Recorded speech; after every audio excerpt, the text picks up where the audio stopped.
இன்றைக்கு நாம் தியானிக்க இருக்கிற வசனம் சங்கீதம் 32ஆம் அதிகாரம் 8வது வசனம். நான் உனக்கு போதித்து நீ நடக்க வேண்டிய வழியை உனக்கு காட்டுவேன், உன்மேல் என் கண் வைத்து உனக்கு ஆலோசனை சொல்லுவேன். இன்னைக்கு கர்த்தர் நம்மோடு இடைப்படுகிறார். அவர் நம்மை போதித்து நாம் நடக்க வேண்டிய வழியை காட்டுவேன் சொல்கிறார். நம்மேல் கண் வைத்து ஆலோசனை சொல்லுவேன் சொல்கிறார். என்ன தேவன் நம்மை காண்கிறவர், நம்மை விசாரிக்கிறவர் இல்லையா? அதனால் நமக்கு தேவன் போதித்து நடத்துவேன்னே இன்றைக்கி வாக்கு பண்ணுறாரு. நம்ம மேலே எப்போவுமே தேவனுடைய கண் இருக்குது. எப்படின்னா வசனம் என்ன சொல்லுது? நீதிமான் மேல் கர்த்தருடைய கண் நோக்கமாக இருக்கிறது என்றே வேத வசனம் சொல்லுது. நீதிமான் எப்படி சொல்கிறோம்? நாம் பாவத்துக்கு செத்து நீதிக்கு பிழைத்திருக்கிறோம். ஆண்டவராகிய இயேசு கிறிஸ்துவினுடைய இரத்தத்தினாலே மீட்கப்பட்ட ஒரு கிருபையினாலே நம்ம ரட்சிக்கப்பட்டிருக்கிறோம். அப்போ நம்ம நீதிமான்களாய் கர்த்தர் வைத்திருக்கிறார் இல்லையா? அப்போ இன்றைக்கி கர்த்தர் நமக்கு போதித்து நம்ம நடக்க வேண்டிய வழியை நமக்கு காண்பித்து நம்ம மேல் கண் வைத்து ஆலோசனை சொல்ல வல்லமை உள்ளவர். உங்களுக்கு பாதை தெரியாமல் இருக்கலாம், எந்த ஒரு காரியத்துக்கும் பிரச்சனைக்கும் ஒரு ஆலோசனை கிடைக்காம இருக்கலாம். இப்போ கர்த்தர் உங்களுக்கு ஆலோசனையும் கொடுக்குவார் இல்லையா? ஆலோசனை கர்த்தாவேன்னு தேவனை நோக்கி நீங்கள் கூப்பிடும்போது அவர் ஆலோசனையை தருவார். அவர் உங்களுக்கு வழியை காண்பிப்பார். ஏன்னா கர்த்தர் தமக்கு பயந்து தமது கிருபைக்கு காத்திருக்கிற ஆத்துமாக்களை மரணத்துக்கு விலக்கி விடுவிக்கிறார்னே சங்கீதம் 33:18 பார்க்குறோம். அப்போ அவருடைய கிருபைக்கு ஒரு நாளும் காத்திருக்கிறோமா? காலை தோறும் அவருடைய கிருபைகள் புதிதாக இருக்கு இல்லையா? அப்போ அந்த கிருபை நமக்கு கிடைச்சதுன்னா கர்த்தர் நம்ம ஆத்துமாவை மரணத்துக்கு விலக்கி விடுவிக்கிறார். அதே போல் பஞ்ச காலத்திலும் தேவன் நம்மை உயிரோடு காக்க அவர் வல்லமை உள்ளவர். கர்த்தருடைய கண்கள் நம்மேல் நோக்கமாக இருக்குன்னே வசனம் சொல்லுகிறத பார்க்குறோம். அப்போ பஞ்ச காலம்னா என்ன? ஒரு இயற்கை சீற்றங்களினாலே வர பஞ்சம், இல்லை தேசத்தில் மழை வராதபடிக்கு இருக்கும்போது பஞ்சம் வரலாம், இல்லைன்னா ஆவிக்குரிய பஞ்சமாகிய கர்த்தருடைய வார்த்தை கிடைக்காத பஞ்சமாக இருக்கலாம். இப்படி பஞ்சகாலம் வரும்போது கர்த்தர் தன்னுடைய பிள்ளைகளுக்கு அவர் என்ன பண்ணுவாராம்?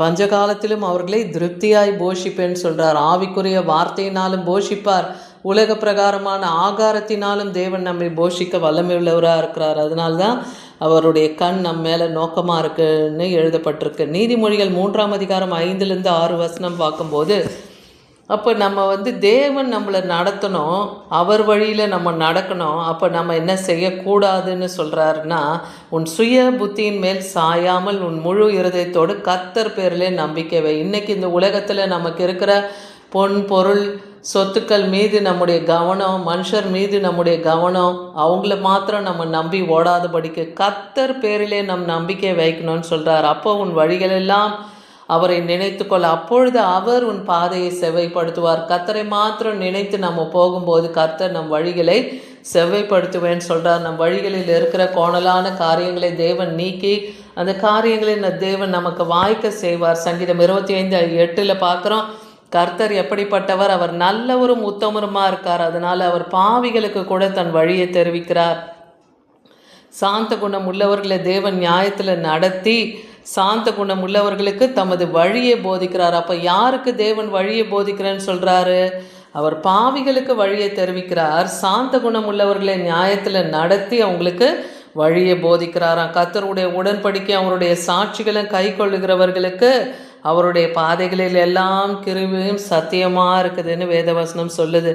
அப்போ அவர் வழியை போதிக்கிறார்னா அவர் உடன்படிக்கையை நம்ம கை கொள்ளணும், அவர் சாட்சியை நம்ம கை கொள்ளணும். அவருடைய சாட்சி வேதாகமத்தில் கர்த்தரே நமக்கு சாட்சி கொடுக்குறாரு இல்லையா? பூமியில் மோசேவை போல சாந்த குணம் உள்ளவன் அவரை போல ஒருவரும் இல்லைன்னு பார்க்குறோம். அதே போல் நோவாவை குறித்து கர்த்தர் சாட்சி சொல்கிறார். அதே போல் யோபுவை குறித்து இவன் நீதிமானும் உத்தமனும் சன்மார்க்கனுமாக இருக்கிறான்னு சாட்சி கொடுக்குறாரு. அதுபோல் ஒவ்வொருத்தருக்கும் தேவன் சாட்சி கொடுக்கறத பார்க்குறோம் வேதத்தில் இல்லையா? அப்போ இன்றைக்கி தேவனுடைய அந்த சாட்சிகளை நாம் கை கொள்ளணும். ஆபிரகாம், ஈசாக்கு, யாக்கோபு, நம் முற்பிதாக்கள் அவர்கள் தேவனோடு எப்படி சஞ்சரித்தாங்க, அவர்களுடைய காரியங்கள் அவர் எப்படி இருந்தாங்க. ஆபிரகாம் விசுவாசத்தின் தகப்பன், விசுவாசத்தில் தன் கிரியை காண்பித்தார்.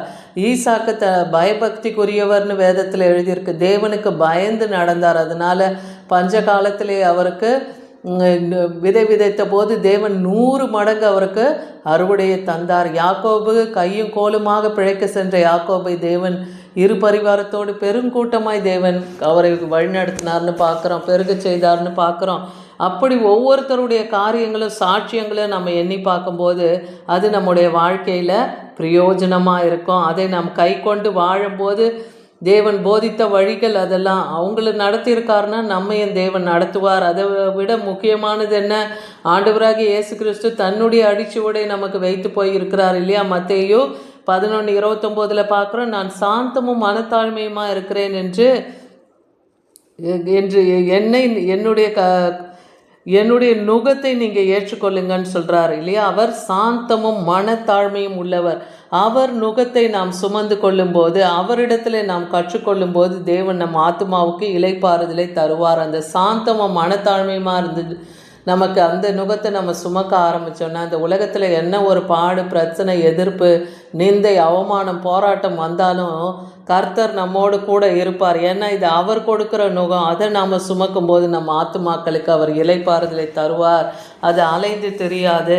ஏன்னா நீதிமொழிகள் 8:10 சொல்லுது, வெள்ளியை பார்க்கலும் என் புத்திமதியும் பசும்பொன்னை பார்க்கலும் ஞானத்தையும் அங்கீகரித்து கொள்ளுங்கன்னு சொல்கிறாரு.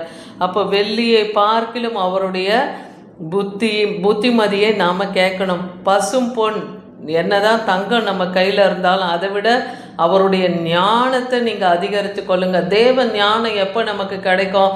கர்த்தருக்கு பயப்படுறதுலே அந்த ஞானத்தின் ஆரம்பம். இன்னைக்கு சிறு பிள்ளைங்க, வாலிப பிள்ளைங்க படிக்க திணறீங்க இல்லையா?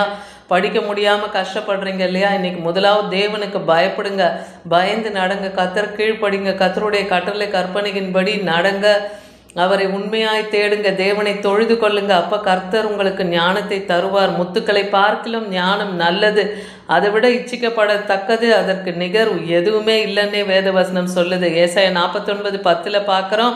அப்போ கர்த்தருடைய ஞானத்தை அடைந்தவனுக்கு, தேவனுடைய புத்திமதியை கேட்டு நடக்கிறவனுக்கு என்ன கிடையாது? அவன் பசியாக இருக்கிறதும் இல்லை, தாகமாக இருக்கிறதும் இல்லை, உஷ்ணமோ வெயிலோ அவன் மேலே படுவதில்லைன்னே சொல்கிறார். அவர்களுக்கு தேவன் இறங்குவார், அவர்களை நடத்தி நீரூற்று அண்டைக்கு கொண்டு போய் விடுவார். அப்போ கர்த்தருடைய கட்டளை கற்பனை, அவருடைய வார்த்தைக்கு செவி கொடுத்து அவர் சொல்லின்படி நம்ம நடக்க ஆரம்பித்தோம்னா நம்ம பசியாகவோ தாகமாகவோ இருக்க மாட்டோம். கர்த்தர் நமக்கு இறங்குவார், நீரூற்று அண்டைகளிலே நம்மை கொண்டு போய் விடுவார். பஞ்ச காலமாக இருந்தாலும் தேவன் நம்மை திருப்தியாய் போஷிப்பார். ஏன்னா நீதிமொழிகள் 3:1 பார்க்குறேன், என் மகனே என் போதகத்தை மறவாதே, உன் இருதயம் என் கட்டளையை காக்க கடவுதுன்னு சொல்கிறார். கர்த்தருடைய கட்டளை 10 கட்டளை, அதை சுருக்கி தான் 2 கற்பனையாக நம்ம கொடுத்துருக்கிறார். உன் தேவனிடத்தில் உன் முழு இருதயத்தோடு ஆத்மாவோடு அவருடைய சிந்தையோடு அவரிடத்துல அன்பு கூறு முதலாவது. அதே போல் நீ உன்னை நேசிக்கிறது போல் பிறனிடத்தில் நீ அன்பு கூறுன்னு சொல்கிறார். இதுதான் நம்ம கற்றுக்கொள்ளணும். இந்த போதகத்தின்படி நம்ம நடந்தோம்னாலே நமக்கு பிரச்சனைகளே வராது இல்லையா? சங்கீதம் 34:11 சொல்லுது, பிள்ளைகளே எனக்கு செவி கொடுங்கள்னு சொல்கிறார். கர்த்தருக்கு பயப்படுவதிலே உங்களுக்கு போதிப்பேன். அப்போ எப்படி தேவனுக்கு பயப்படணும்னு கூட கர்த்தர் வசனங்களை வச்சிருக்கிறார். அதன்படி உங்களை போதித்து வழிநட்டுவார். ஏன்னா பிள்ளைகள் தகப்பனுடைய புத்திமதி போதகத்தை கேட்டு புத்தியை அடையும்படி அதை கவனிங்கள்னே நீதிமொழிகள் 4:1-11 வரைக்கும் நீங்கள் வாசித்து பார்த்தீங்கன்னா சொல்கிறாரு. அப்போ போதகத்தை கேளுங்க, புத்திமதியை அடைங்க. உபதேசத்தை, கர்த்தருடைய உபதேசத்தை எப்பயுமே விட்டுறாதீங்க.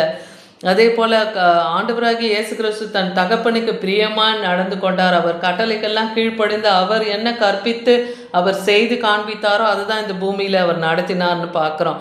அதே போல் உன் இருதயம் அவர் வார்த்தைகளை காத்து கொள்ளணும். கர்த்தருடைய வசனத்தை நம்ம காத்து கொண்டு அவருடைய கட்டளையின்படி நடக்கும்போது தான் நமக்கு பிழைப்பு உண்டாகும்னே சொல்கிறார். எண்ணத்தை சம்பாதித்தாலும் புத்தியை சம்பாதி, ஞானத்தை சம்பாதி.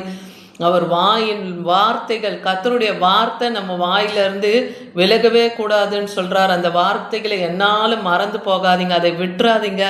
அந்த கர்த்தருடைய வசனம் தான் உங்களை தற்காக்கும். அதன் மேலே எப்பவுமே பிரியமா இருங்க இல்லையா? கர்த்தருடைய வசனத்து மேலே இரவும் பகலும் அதை தியானிக்கிற மனுஷன் பாக்கியவானே வேதத்தில் எழுதியிருக்கு. அப்படி தேவனை நீங்கள் தேடும்போது, அந்த வசனத்தை நீங்கள் தற்காத்து கொள்ளும்போது அதுவே உங்களுக்கு ஞானமாக இருக்கும். ஞானத்தை சம்பாதிங்க, எண்ணத்தை சம்பாதித்தாலும் புத்தியை சம்பாதித்து கொள்ளுங்கள் சொல்கிறார். அதுதான் நம்மை மேன்மைப்படுத்துமா.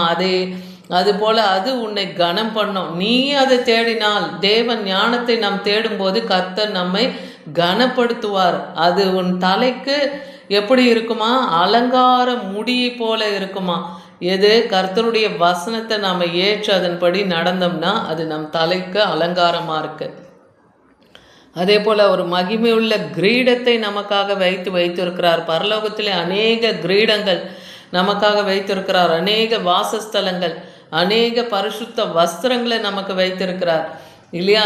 அது போல் அநேக காரியங்களை நமக்காக பரத்தில் அவர் வைத்திருக்கிறார். அதனால் அந்த கிரீடத்தை கூட தேவன் உங்களுக்கு சூட்டுவார். ஜீவ கிரீடத்தை வைத்திருக்கிறார், மகிமின் கிரீடத்தை வைத்திருக்கிறார், வாடாத கிரீடத்தை தேவன் வைத்திருக்கிறார். இதெல்லாம் எப்போ கிடைக்கும்னா கர்த்தருடைய வார்த்தையின்படி நாம் அவர் கட்டளை கற்பனைக்கு கீழ்ப்படியும் போது.